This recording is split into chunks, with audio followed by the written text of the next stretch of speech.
m'appelle Francis Janson. Il m'arrive de prétendre que je suis écrivain.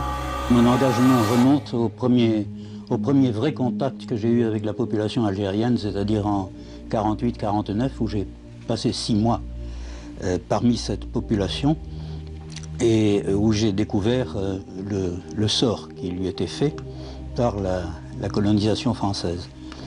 Et lorsque l'insurrection de novembre 1954 a éclaté, j'ai trouvé tout normal, ayant déjà écrit de longs articles sur la question, en particulier dans la revue Esprit, j'ai trouvé tout normal de voir arriver chez moi des Algériens qui éprouvaient le besoin de venir expliciter en France les thèses de leur lutte et qui s'adressaient à moi parce que je les avais rencontrés précédemment, parce que nous avions entretenu des échanges de diverses sortes et par la suite je me suis mis à écrire l'Algérie hors la loi pour vraiment faire le point dès 1955 sur l'ensemble de la situation et pour montrer à quel point il n'y avait pas d'autre solution que l'indépendance algérienne.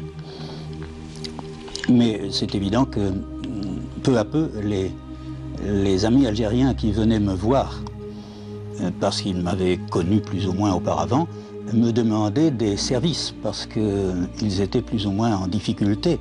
Même dans les premiers temps où ils n'avaient encore que des missions d'ordre politique, ils étaient en difficulté parce que bon, sur le faciès, il leur arrivait d'être arrêtés à un carrefour, n'importe où, s'ils conduisaient eux-mêmes une voiture. Donc il fallait les conduire à travers Paris. Alors j'ai commencé comme chauffeur de taxi. À partir de 1957, il a fallu structurer tout ça, étant donné qu'on avait un peu trop de choses en main pour faire courir davantage de risques en ayant une organisation trop relâchée, quoi.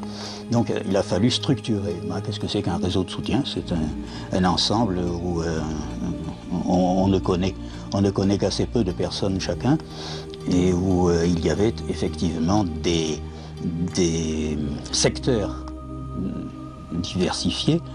Je veux dire, par exemple, il y avait une responsable de la collecte des cotisations.